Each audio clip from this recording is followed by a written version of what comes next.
Me alegra que estén aquí, en serio. Am, Quiero hablarles de cómo llegar a la madurez. ¿Sabían que la meta final del creyente no solo es ir al cielo? La meta final del creyente es la madurez. La madurez espiritual. Cuando acepto a Jesús como mi Señor y Salvador, el cielo es mi destino. Pero hay un proceso de maduración al que Dios quiere llevarme y quiere llevarte. Es lo que Dios intenta trabajar en cada uno de nosotros. Y desde un punto de vista natural, si un niño no está creciendo y desarrollándose, no crece físicamente, no crece emocionalmente, no crece social o intelectualmente, eso causa una gran inquietud. Y los padres o los tutores del niño investigarán y harán todo lo que puedan para intentar remediar el problema. También cuando un hijo de Dios, cuando un miembro de la familia no está creciendo y progresando, eso causa una gran inquietud y queremos hacer todo lo posible para ayudar. Lo que haremos hoy es ver algunos atributos de la inmadurez espiritual y al contrastarlo con las cualidades de los creyentes maduros, y terminaremos viendo este día 4 cosas que son esenciales para crecer en Dios. ¿Están listos? Oremos. Padre Celestial, gracias por tu palabra. Te damos nuestra total atención ahora. Elegimos concentrarnos en tu palabra, inclinar nuestro oído a lo que el Espíritu Santo nos diga hoy. Cámbianos hoy, Señor. Haz tu obra en nosotros y que el nombre de Jesús sea glorificado. Amén. Primera de Corintios capítulo 3 y versículo 1 dice: yo, hermanos, no pude dirigirme a ustedes como espirituales, sino como a inmaduros, apenas niños en Cristo. Les di leche y no alimento sólido, porque todavía no pueden recibirlo, y aún ahora no pueden, pues aún son inmaduros. Mientras haya celos, contiendas y disensiones entre ustedes, no serán inmaduros, no son carnales y se comportan con criterios meramente humanos. Tan solo el versículo 3 nos declara 4 atributos de la inmadurez espiritual. Tal vez quieran subrayar las palabras. Dijo celos, contiendas, disensiones y carnal. Los revisaremos. Primero, los celos.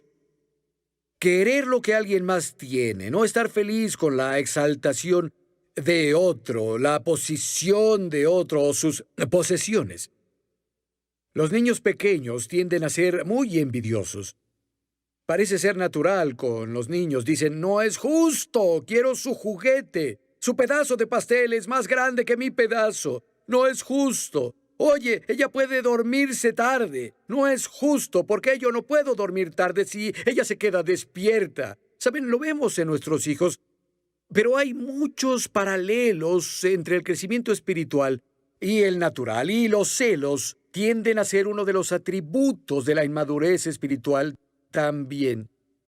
Queremos aspirar a regocijarnos cuando otros son levantados y otros son reconocidos, en lugar de estar envidiosos de lo que ellos tienen y lo que consiguen. La segunda palabra ahí es contienda. Los creyentes inmaduros se ofenden con facilidad. Son rápidos para ofenderse y en general son lentos para perdonar. La inmadurez espiritual guarda cosas contra aquellos a quienes percibe como ofensores, y casi siempre intentan traer a otros a su contienda y crear lados, o como escriben aquí, divisiones. La Biblia dice en Hebreos capítulo 12, busquen la paz y asegúrense de que ninguna raíz amarga brote y cause dificultades y corrompa a muchos. Cuando no soltamos las cosas, cuando nos aferramos a las cosas, crecerá una amargura que causa problemas para muchas personas. Contienda, celos, divisiones. Y la siguiente palabra que vemos es carnal, significa en la carne. Literalmente es una persona que se deja llevar por sus sentimientos, en lugar de por la palabra de Dios o el amor de Dios que ha sido derramado en sus corazones. Pablo les escribió y dijo, se comportan como meros humanos. Otra versión más ampliada dice, se comportan como meros hombres sin cambios. Escúchenlo de otra versión. Cuando sienten celos de otro y se dividen en grupos de pelea, ¿no prueba eso que aún son bebés, que quieren salirse con la suya? De hecho, están actuando como personas que no pertenecen al Señor en nada. Otra forma en la que la carnalidad o inmadurez espiritual se evidencia es por el hecho de que generalmente no van a la iglesia, a menos que hable su predicador favorito. Vean el versículo 4, es el siguiente verso. Cuando uno afirma, yo sigo a Pablo, y otro, yo sigo a Apolos, ¿no son carnales? Habló con ellos sobre lo mismo en el primer capítulo. Dijo, algunos dicen, yo soy Pablo, otros, yo sigo a Apolos, yo sigo a Pedro. Ellos estaban dividiendo y reuniéndose por su predicador favorito. Me gusta Pedro, tiene las mejores historias. Vaya, él anduvo y habló con Jesús por 3 años y medio. Alguien más dirá, me gusta Pablo, él saca las cosas profundas. Alguien más, me gusta Apolo, tiene el acento más genial, es muy elocuente. Eso pasaba en la iglesia. De hecho, Pablo en el primer capítulo dijo, amigos, son básicamente conocedores de buena predicación y no se quedan atrás en ningún don, tienen dones del Espíritu en operación. Pero amigos, tener dones en operación no es señal de madurez. Los dones operan por ser deseados. Pero la madurez es una señal, o más bien la unidad de una señal de madurez. No es ser elocuente, no es tener dones en operación. La unidad es una señal de madurez, desunidos, fragmentados, es una señal de inmadurez. Otro síntoma común de inmadurez espiritual es el orgullo.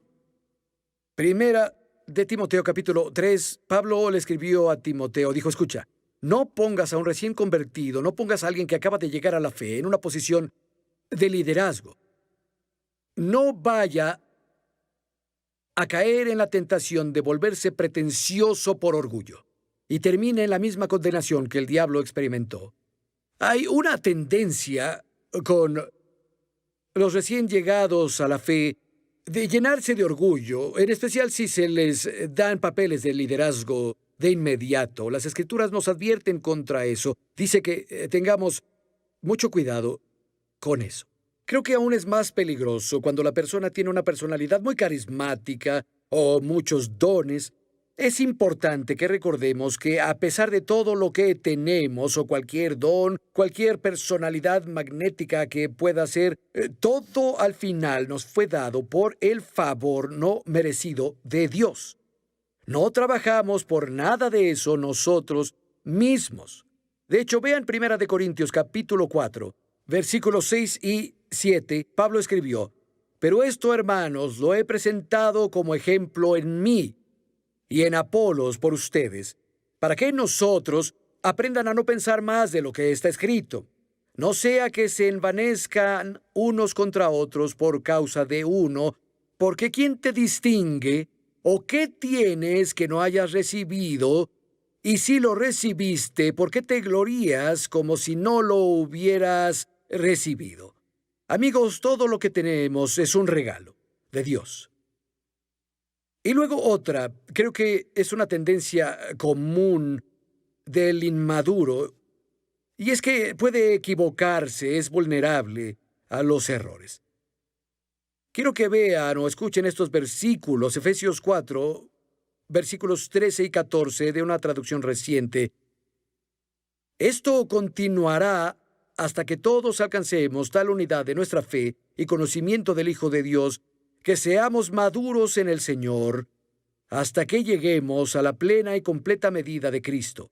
Entonces ya no seremos inmaduros como los niños. Ya no seremos arrastrados ni empujados por cualquier corriente de nuevas enseñanzas. No nos dejaremos influenciar por personas que intenten engañarnos con mentiras tan hábiles que parezcan la verdad.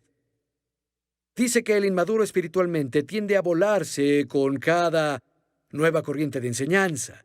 Estuve en el estadio el año pasado viendo a mis nietos jugar en las ligas pequeñas y estaba en las gradas y había un papá ahí que debía estar cuidando a su pequeño, pero estaba viendo al hijo mayor jugar en el partido. Supongo que mamá fue a comer algo y papá era el típico papá, estaba pegado al juego y el pequeño gateó por la tierra debajo de las gradas y vi como el niño tomó un puño de semillas de girasol que alguien había escupido unas 3 semanas antes y un montón de tierra y lo puso en su boca.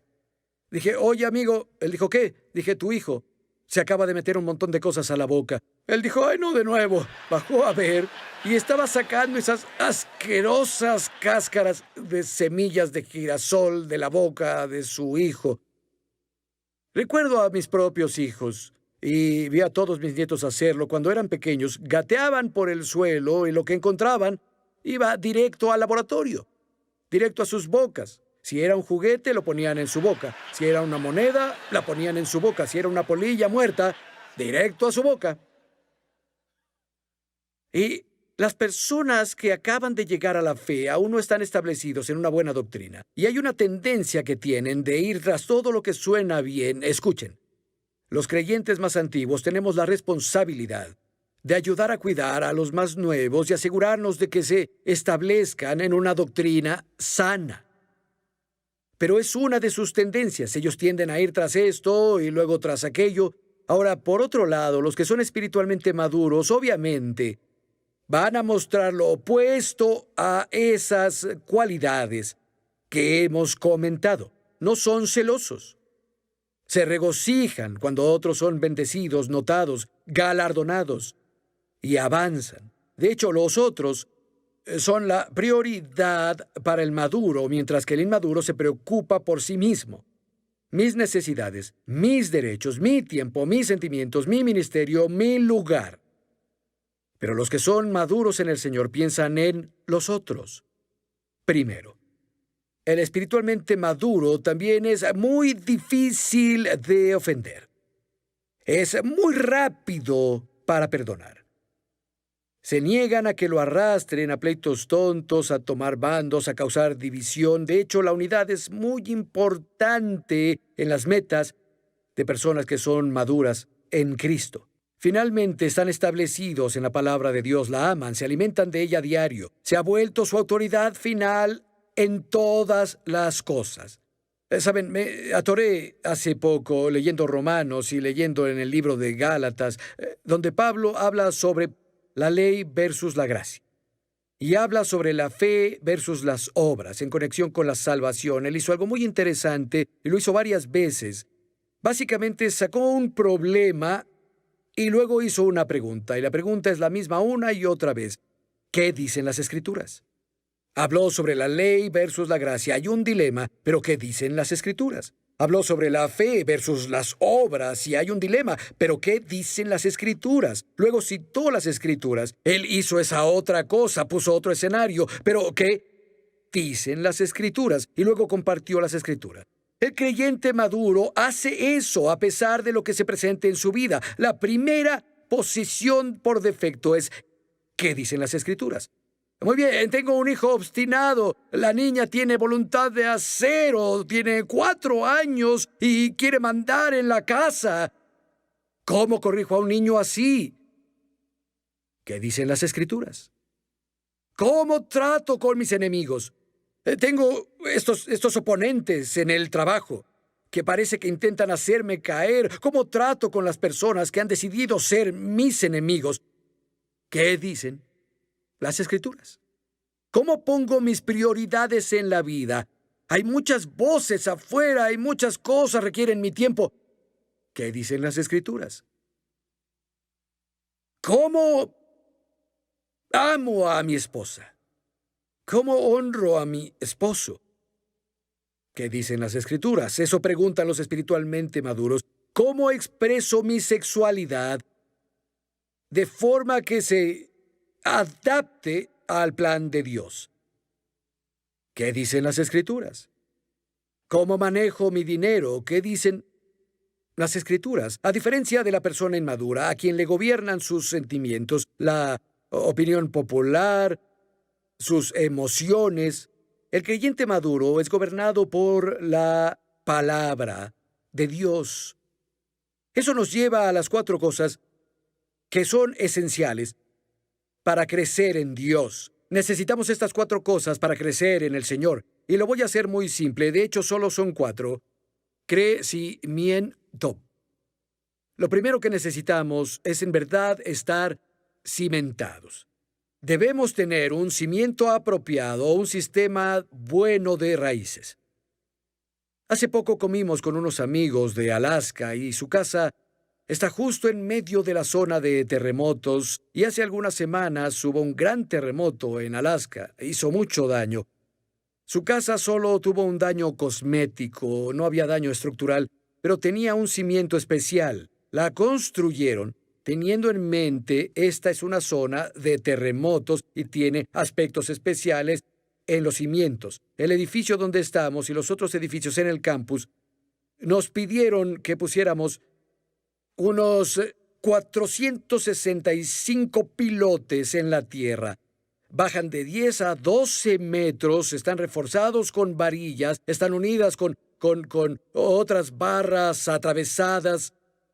465 de esos pilares en el suelo antes de que pudiéramos poner el relleno para hacer los edificios. Ese es el cimiento, la razón. Vivimos en una zona de terremotos. Lo sabemos, pero el punto es que los edificios están en un cimiento bueno. El cimiento determina qué tan alto puedes construir, qué tan ancho puedes construir. Todo se determina sobre el cimiento. Y aquí está nuestro cimiento. 1 Corintios 3:11. Nadie puede poner un cimiento diferente del que ya está puesto, que es Jesucristo. Jesús es el cimiento. Sé que es sanador. Sé que cubre necesidades. Sé que es un hacedor de milagros. Gracias a Dios por esas cosas. Pero si entraste por alguna de esas cosas, tu relación debe crecer más que eso. Esas cosas son secundarias. Jesús es primario. Leemos en los evangelios que multitudes lo siguieron. Jesús se volvió y los miró y dijo: solo me siguen por los panes y los peces, porque sus estómagos están llenos, porque su necesidad se suplió sobrenaturalmente. Por eso están aquí. Leerán en los evangelios que todas estas personas se disiparon. Gracias a Dios que te dio un logro. Gracias que cubrió tu necesidad sobrenaturalmente. Gracias a Dios por las oraciones respondidas. Gracias por la sanidad divina. Pero, amigo, si quito todas estas cosas, dame a Jesús y voy a estar bien. Es todo lo que necesito. Él es el cimiento. El apóstol Pablo dijo: porque yo sé en quién he creído y estoy seguro de que es poderoso para guardar lo que le he confiado hasta el día de su regreso. Amigos, le he confiado mi salud, mi familia, mi futuro eterno. Él es el cimiento. Y, amigos, si la relación que tienen con Jesucristo no es la relación más importante que existe en su vida, mírense bien a ustedes. Arréglenlo.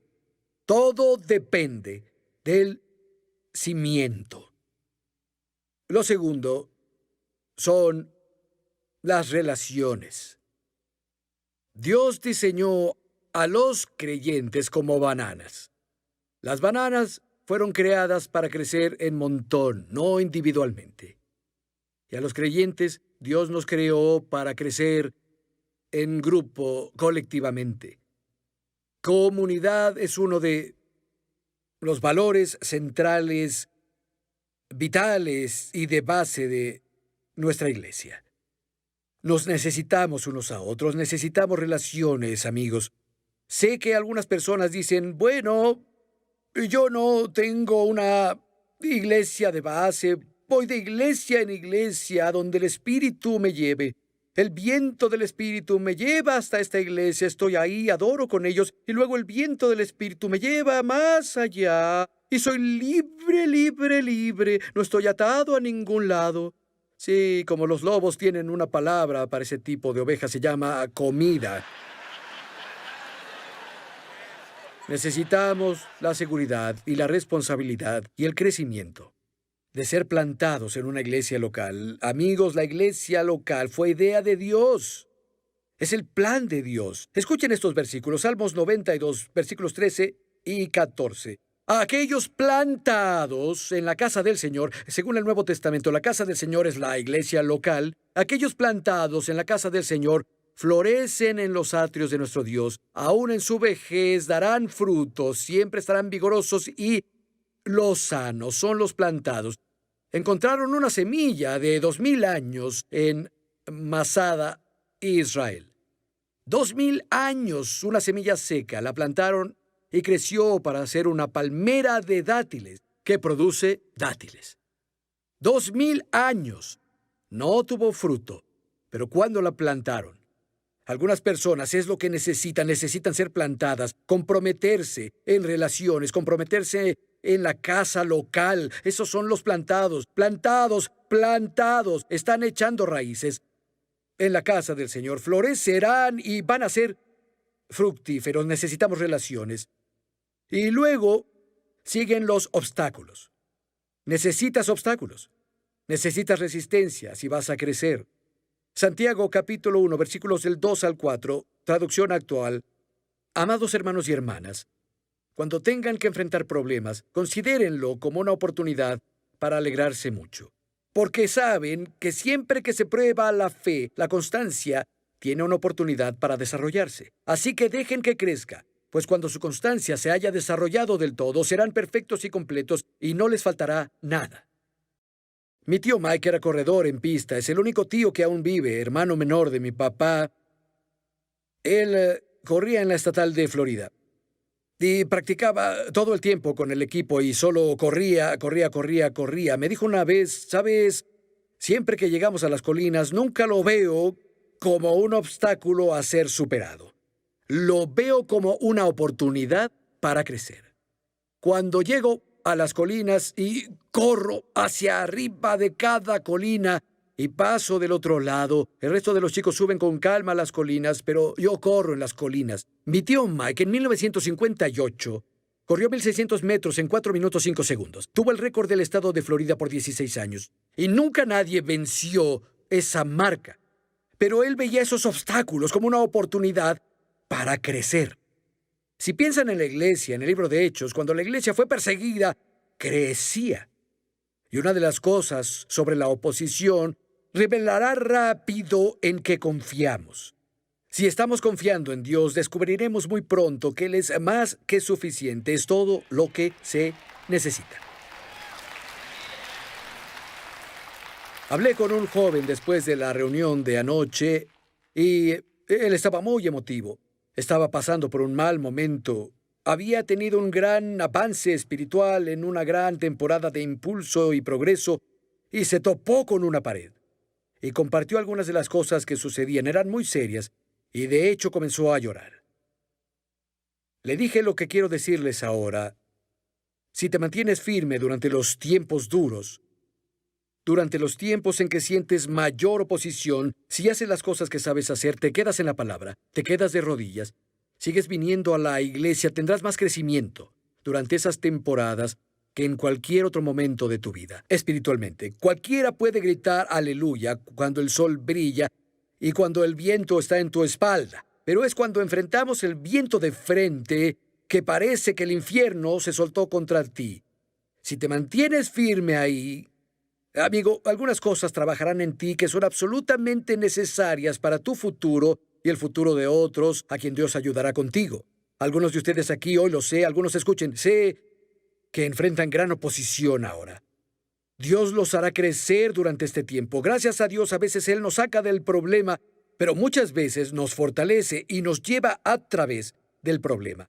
De hecho, Él nunca nos deja y jamás nos desampara.